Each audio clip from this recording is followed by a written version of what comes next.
ተዘጋጁ ምክንያቱም የሚገርም ፏፏቴ ለናይ ነው የሆነ ሙቪ ውስጥ ራሴን እያየው ነው የሚመስለኝና ወገኖቼ እንግዲህ ይሄ ምርጥ የሀገራችን የሀብታም ሰርግ ነው የሚመስለው I want to see the best and the big one let's go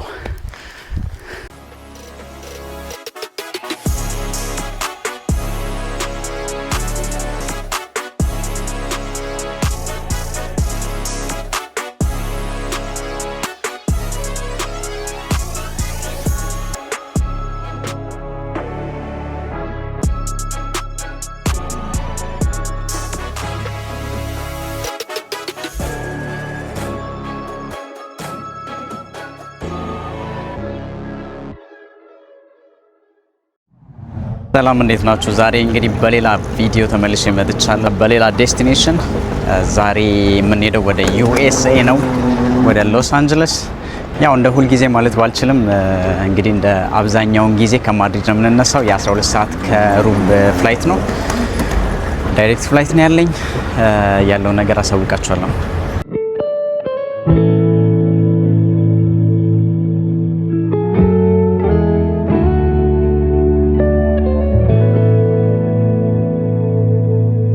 ምንም ያክል ረጅም በረራ እንኳን ቢኖረኝ በጉዞ ወቅት ከማይተኙ ሰዎች አንዱ ነኝ። በማንበብ ሙቪ በማየትና አልፎ አልፎ መስራት የምችላቸውን ስራዎች ስሰራ ቆያለሁ። የተለያዩ የዓለም ሀገራት ላይ የሄዱ ዩኒክ የሆኑ የተፈጥሯዊ ነገሮችን ማየትና ማድነቅ በጣም ደስ ይለኛል። ይህንን ጉዞ የማደርግበትም ትልቁ ምክንያት ይሄ ነው። በትክክል ካልገባችሁ እብደት ልትሉ ትችላላችሁ። Welcome to Los Angeles. Please remain seated, keep your seatbelts fastened. እዚህ ድረስ መተናል። እንግዲህ ቀጣዩ ፕላናችን ምንድነው? አብረን የምናየው ይሆናል።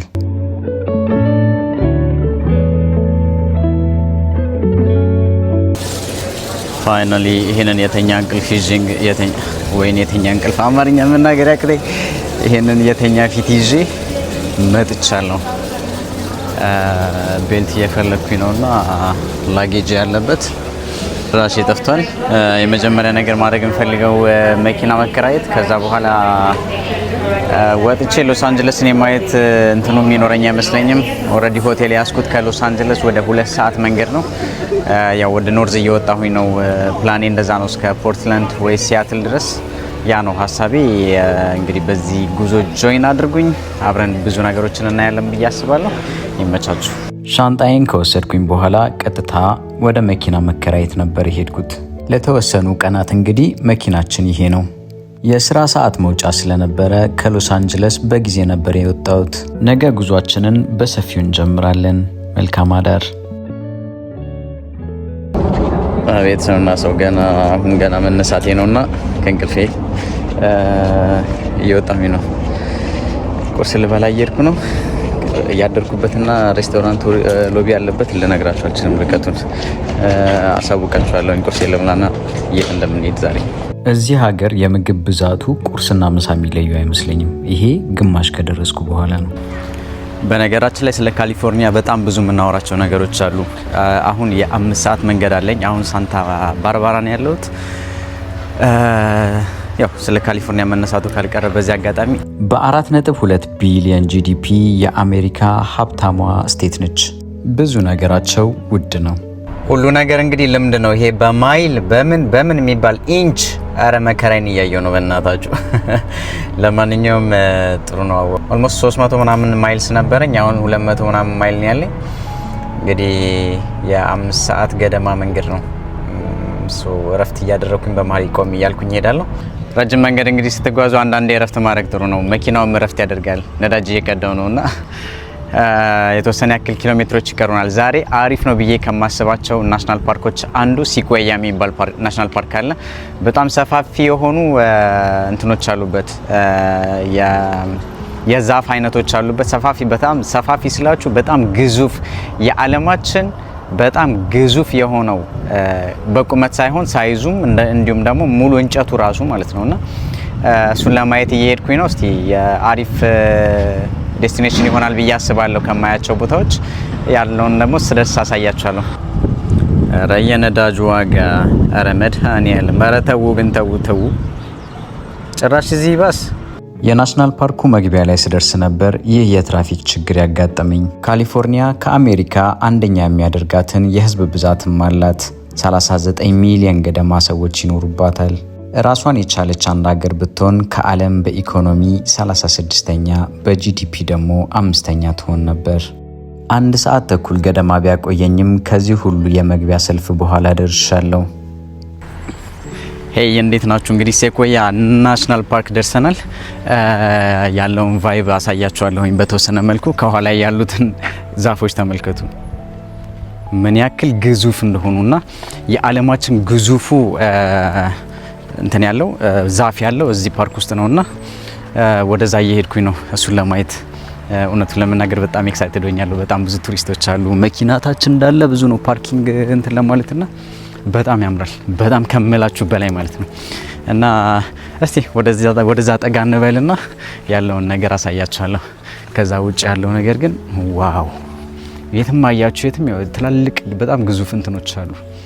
እና እነዚህ ይሄን ያህል ግዙፍ ከሆኑ በጣም ማየት የምፈልገው ነገር ይሄ የዓለማችን ግዙፉ የተባለውን ወይ ትልቁ የተባለውን ዛፍ ማየት ነው። እና ሌትስ ጎ። ይሄ ወደ ተራራ ወደ ዳገት ነው የሚወጣው። ካሊፎርኒያ ውስጥ 9 ናሽናል ፓርኮች የሚገኙ ሲሆን ብዙ ናሽናል ፓርኮች የሚገኙበት ስቴት በመሆን ከአሜሪካም አንደኛ ነው። የረጃጅምና ትላልቅ ዛፎች ባለቤት በመሆን ከዓለም ደግሞ ዩኒክ ያደርገዋል። የዓለማችን ግዙፉም ሆነ ረጅሙ የዛፍ አይነት የሚገኘው እዚሁ ስቴት ነው። ይሄኛው እንግዲህ ወድቆ መሆኑ ነው። ተመልከቱ። ሳታጎነብሱ ታልፋላችሁ በሆድ ውስጥ። ዋው! መድኃኔዓለም ያለ እንደነገርኳችሁ ነው። እንግዲህ ተመልከቱ ምን ያክል ሂዩጅ እንደሆነ። ጎንበስ ሳልሉላ ነው የምገባው። እንደዚህም ሆኖ ግማሽ ውስጥ ነው ያለው። ታስቡት። ይሄ ቱነል በሉት ወደ ላይም ወደ ታችም ተዛጋ ወደ ታች። ያው እንግዲህ ይሄ ነገር ውጣ ወረዳለሁ። ውስጥ ለውስጥ ከሄዳችሁና ቱሪስት ያለበት ብዙም እንትን የማይላችሁ ከሆነ ቱሪስቶች ስላሉ ነው እኔ አቋራጭ መጣሁ።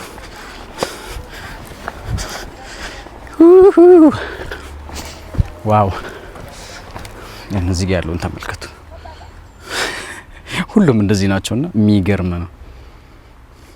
ቁመት በነገራችን ላይ ረጅም የሚባለው አይደለም። ረጅም የሚባለው እኔ በቁመት ሌላ ናሽናል ፓርክ አለ፣ እዛ አሳያችኋለሁ። ከዛ ውጪ ግን እነዚህ በውፍረት እድሜያቸው በነገራችን ላይ ከ800 እስከ 3200 ዓመት ይደርሳልና በዓለም ላይ ዩኒክ ናቸው እና which is cool በጣም የምር። ተመልከቱ፣ በእናታችሁ ተመልከቱ። የተፈጥሮ ኔቸር ማለት ይሄ ነው የምር። ዋው! ምን ያክል ሂዩጅ እንደሆኑ ጂሰስ ክራይስት። እኔ እንደዚህ አይነት ነገር በተፈጥሮ አይቻላቅም። በተፈጥሮ ዋው! እንግዲህ ኔቸርን ምን ማለት እንዳለብኝ አላቅም። መድኃኔዓለም እሺ፣ ምንድን ነው የሚባለው? የምር ተፈጥሮ ግን እዩ በእናታችሁ። ይሄ አሁን የሆነ ፎቅ ቢሆን እዚህ ጋር ሰው ሁሉ እንትን ይል ነበር፣ ይበዛ ነበር። ግን ተፈጥሮ በመሆኑ ምክንያት ሰው ብዙም የለም። ግን አሜዚንግ። የወደቁትን ተው፣ እኔ በጣም ነው የሚያሳዝነኝ። ግን this is unique. እኔና ተፈጥሮ እንግዲህ እንደምታውቁት ነው። እኔ እብድ ነኝ። እኔ ምን ማድረግ እንዳለብኝ አላቅም። this is crazy. I want to see the best and the big one. Let's go. ቃላት እያጠረኝ ነው። የምሬ ነው የምላችሁ። ምን ያክል ሀገራትን እንዳየው ተመልከቱ። ስንት ቦታ እንደደረስኩኝ ተመልከቱ። ግን I have never ever seen this type of things. wow! ይሄ በቃ ሆነ እንጃ ማለት እንዳለብኝ አላቅም። የምር ኢሞሽናል እየሆንኩ ነው በጣም። ይህ ናሽናል ፓርክ የተመሰረተው በ1890 ዓ.ም ሲሆን የዩናይትድ ስቴትስ ሁለተኛው ረጅም ዕድሜ ያለው ናሽናል ፓርክ ነው። አሁን ለማየት የምንሄደው የዓለማችን ትልቁ ዛፍ ዲያሜትሩ ብቻ ከስር 11 ሜትር ነው። 1395 ቶን የመመዘን አቅም አለው። እሱም በኋላ እንደርስበታለን። ይሄንን እንኳን ተመልከቱ። ይሄ ዛፍ እንግዲህ ወድቆ ስንት ቦታ ተሰብሮ መሰላችሁ? ግን ተመልከቱ የት ድረስ እንደሚሄድ ብቻ አይውልኝ። እሺ አሁን ምን ትሉታላችሁ? የምር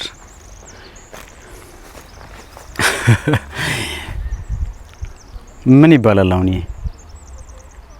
ይሄንን ሁሉ ነገር እያየው ራሴን ከምንም መቁጠር አልቻልኩም። እውነቴን ነው የምላችሁ። ምን እየመሰለኝ እንዳለ ታውቃላችሁ? ራሴን የሆነ ሙቪ ውስጥ ራሴን እያየው ነው የሚመስለኝና ይሄ አድቬንቸር ወይና ጁማንጂ ምናምን ያሉበት የምር እንደዛ ማለት ነው። ይሄን ያክል ካየን እንግዲህ ወክ እያደረግን አሁን እየተመለስኩኝ ነው። ቀጣዩ ሁለት ነጥብ ምናምን ማይል ይርቃል ከዚህ የዓለማችን ትልቁ ግዙፉ። እሱን ለማየት ሊሄድ ነው። እንሂድና እስኪ እንግዲህ እዛ ስንደርስ አሳያችኋለሁ። መተናል እየደረስን ነው። ይህ የምታዩት እዚህ ጋር የዓለማችን ግዙፉ ዋት እንግዲህ ተከቦን ያለው እንደዚህ በሰዎች እንደምታዩት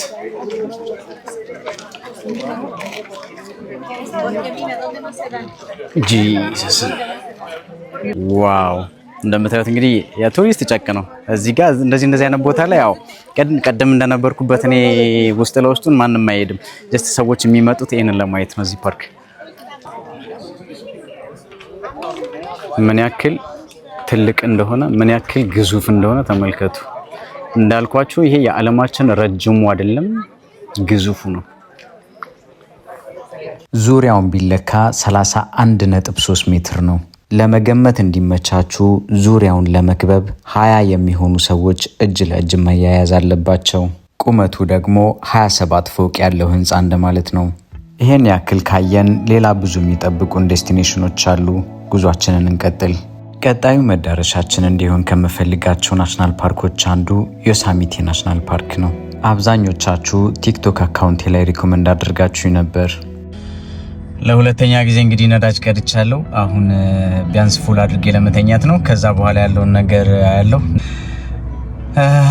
አሁን ገብቼ መተኛት ነው። በጣም ብዙ ኪሎ ሜትር ነድቻለሁ ዛሬ ብቻ ኦልሞስት ወደ 800 ኪሎ ሜትር እንደዛ አካባቢ ይሆናል። ያ በጣም ብዙ ነው። ለመጀመሪያ ቀን ብዙ ነው። ካሁን በኋላ ያጠረ እንትን ነው ርቀት ነው መጓዘው ብዬ አስቤያለሁ። we will see። መልካም አዳር ይሁንላችሁ። see you tomorrow።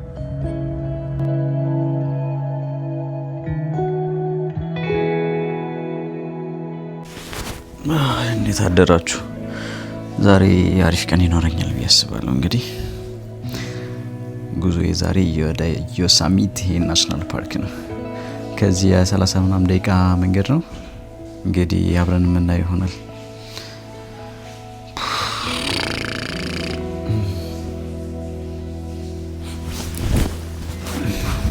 ዛሬ ደግሞ ሌላ 25 ደቂቃ የሚሆን የመግቢያ ሰልፍ ከማን። ኖርማሊ እንደዚህ አይነት ነገር እንደማይፈጠር ቼክ አድርጌያለሁ። አሁን ላይ ግን ምን አይነት ነገር እየተፈጠረ እንደሆነ ሊገባኝ አልቻለም። ይህ የዩናይትድ ስቴትስ ሶስተኛው ናሽናል ፓርክ ሲሆን እዚህ ስትመጡ ማድረግ ከሌለባችሁ ነገሮች አንዱ መኪና ውስጥ ምግብ መያዝ ነው። በአመት ከ40 እስከ 50 የሚሆኑ ምግብ የያዙ መኪኖች በድብ ይጠቃሉ።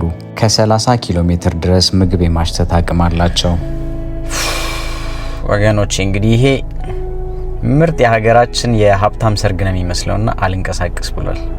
አሁን ትንሽ የሚንቀሳቀስ ይመስላል እና ለነግራችሁ አልችልም። የምር እንግዲህ ደርሻለሁ። አሁን ቱነል ቪው የሚባል ቦታ ነው ያለሁት። ተመልከቱ። አዳሜ እንዳለ ፎቶ እያነሱ ነው እዛ ጋር። በጣም ነው የሚያምረው። እዚህ ጋር ያለውን እንትን ተመልከቱ። ወተርፎል ያለው ምናምን በጣም ነው የሚያምረውና በተወሰነ መልኩ ወደዛ ጠጋ ብዬ ለማየት ሞክራለሁ። ከዚህ ጋር ያለው ቪው ግን ሰውም እንደዛው ብዙ ነው፣ ግን ሆሊዴይ ነው በጣም እና ዊኬንድ ላይ ስለሆነ ለዛ ነው ቅድም መግቢያ ላይ የነበረው ሰልፍ። በጣም ብዙ ሰዎች ፎቶ የሚነሱበትና በፓርክ ውስጥ አሪፍ ቪው አለው ከሚባሉ ቦታዎች አንዱ ይሄ ነው። ከዚህ በላይ ፐርፌክሽን አለ ብላችሁ ታስባላችሁ? ይህ የምታዩት ፏፏቴ ብራይዳል ቪል በመባል ይታወቃል። 189 ሜትር ርዝመት አለው። በስተግራ በኩል ደግሞ 100 ሚሊዮን እድሜ ያለውን 1095 ሜትር ቨርቲካል ያለውን ድንጋይ ታገኛላችሁ። ይህ ማለት የኤፍል ታወርን ቁመት 3 ጊዜ አካባቢ እንደማለት ነው። ታዲያ መደራረብ የሌለው አንድ ድፍን ድንጋይ ነው። ተዘጋጁ፣ ምክንያቱም የሚገርም ፏፏቴ ልናይ ነው። ወደ ድንጋዩ እንመለሳለን። መጀመሪያው ፏፏቴው ጋር እንድረስ። እንግዲህ ያለውን የሰው ብዛት አትጠይቁኝ። እንደነገርኳችሁ እዚህ ሆሊዴይ ነው ይሄ ሳምንት። ስፕሪንግ ምን ሆሊዴይ ነው ምናምን የሚሉት ብቻ የሆነ እንትን አለው እና ኦልሞስት በእግር እንትን ማለት ጀምሬያለሁ፣ ጉዞ ጀምሬያለሁ። ከዚህ ጋር ያለውን ቪው ልነግራችሁ አልችልም። አጠገቡ እስክደርስ ድረስ በጣም ቸኩያለሁ እውነቱን ለመናገር። በዚህ በኩል ሆኜ ላሳያችሁ። ቆይ ኩል በጣም ነው ደስ የሚለው የምር። እኔ እንጃ በቃ አሁን ደስ እያለኝ ነው፣ በጣም ደስ እያለኝ ነው ከምላችሁ በላይ እና ስደርስ ምን አይነት ቪው እንደሚኖረን ደግሞ አሳያችኋለሁ። ከዛ ውጪ እንጃ ምን ልላችሁ እንደምችል so excited ዋው ውሃው እዚህ ድረስ ፊቴ ድረስ መምጣት እየጀመረ ነው ሁላችሁ።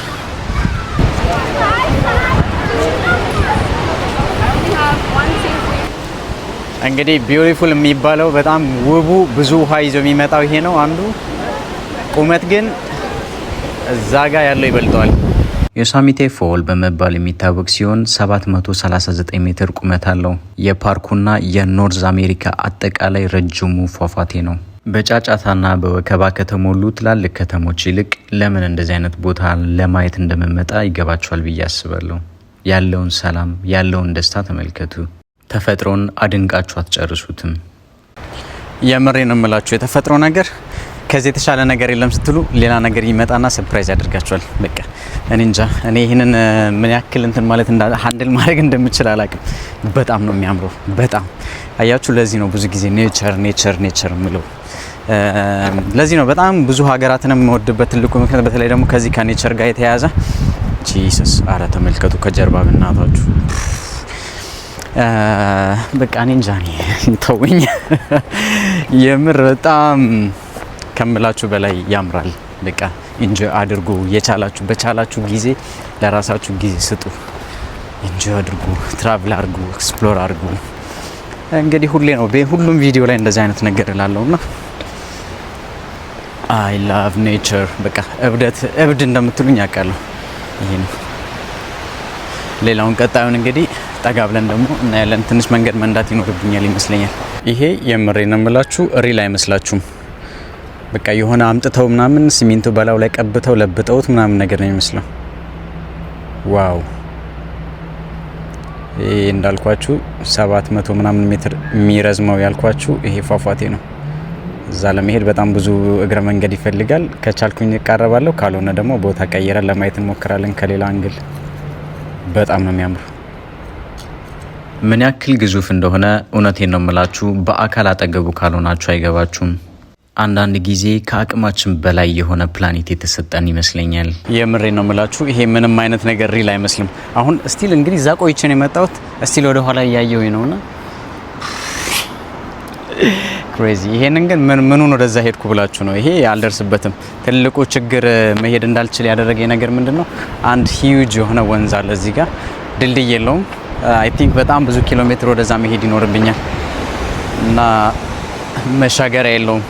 ሶ ወደዛ የመሻገሩን ሁኔታ እንዴት እንደማድረግ አላወኩም። ወደዛ ጠጋ ብዬ እንግዲህ ቦታዎችን ለማየት ሞክራለሁ። ካልሆነ ግን ሌላ ኦፕሽን መፈለግ አለብኝ። ሰዓትም በጣም እየሄደብኝ ነው። ሶ ብዙ ኪሎ ሜትር መንዳት ይኖርብኛል። ካልሆነ ወይ እዚህ አድሬ ምንም ፕላን የለኝም። በነገራችን ላይ የት እንደማድር ቡክ ማድረገው ማታ ላይ ነው። ስለዚህ ይሄ የሆነ በቃ ፍሪደም ያለው እንትን ነው፣ ትሪፕ ነው። እኔ እንጃ ምን ልላችሁ እንደምችል አላውቅም። ግን የምር ይሄ one of my favorite place። ምንም አይነት ቦታ ማግኘት አልቻልኩም። እንግዲህ ወደ መኪና ልመለስና ጉዞ ልጀምር።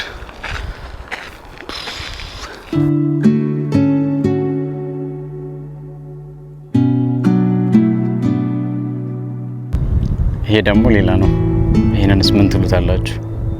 ይሄ በቃ ምንም ታይቶ የሚጠገብ ነገር አይደለም። የምር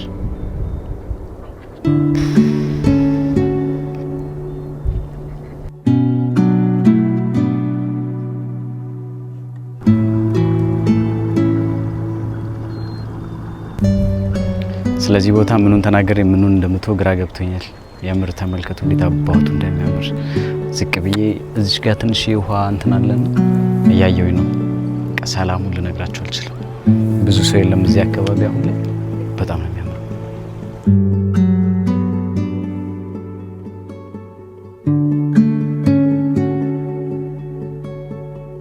እንግዲህ ይሄን ነገር ያለው ብዬ እዚህ ድረስ መጥቻለሁ። ተመልከቱ። እታች ድረስ ወይ ደግሞ ስሩ ድረስ ሄጄ የማየት ሀሳብ ነው ያለኝ። ከዚህ ጋር ይሄንን ለመውጣት ሰዎች 3 ቀን ድረስ ይፈጅባቸዋል። እዚሁ ላይ ተንጠልጥለው ነው የሚተኙት። ገመድ በጣም ብዙ ሜትር ገመድ ይዘው ይሄዳሉ። 3 ቀን ማለት አስቡት፣ 3 ቀን። ሪከርዱ ግን ያለው በ2 ፕሮፌሽናል ክላይምበሮች በ2018 ነበር። 1 ሰዓት ከ58 ደቂቃ ነው የፈጀባቸው። ክላይምበሮች በጣም ከሚወዱት ስፖት አንዱ ሲሆን እስቲ እንግዲህ አጠገቡ ደርሰን ምን ያክል ኢምፕሬሽን እንደሚሰጠን እናያለን። ፋይናሊ ሂር ዊ አር። ከታች ደርሰናል። እንግዲህ የተወሰኑ ሰዎች አሉ ወደዛ አካባቢ። ከዛ ውጪ ያላችሁ ወዴት የምርግና አይገርማችሁ? ከታች እንደዚህ ተኝቼ ወደ ላይ ሳየው የሚገርም ነው። አይገርማችሁም? በእናታችሁ ከታች የምር ተተክሎ ነው የሚመስለው። እውነቴን ነው የምላችሁ፣ ከዚህ የመሄድ ፍላጎቱ አልነበረኝም። በጣም የሚያምር ናሽናል ፓርክ ነው። ግን ደግሞ ጉዟችንን መቀጠል አለብን። ቀጣዩ መዳረሻችን ሳን ፍራንሲስኮ ነው። የዚህ አይነት ጉዞና ተፈጥሮ የሚመቻችሁ ከሆነ ሰብስክራይብ በማድረግ ቤተሰብ ይሁኑ። ቀጣይ ሳምንት ጉዟችንን እንቀጥላለን። መልካም ሳምንት ይሁንላችሁ።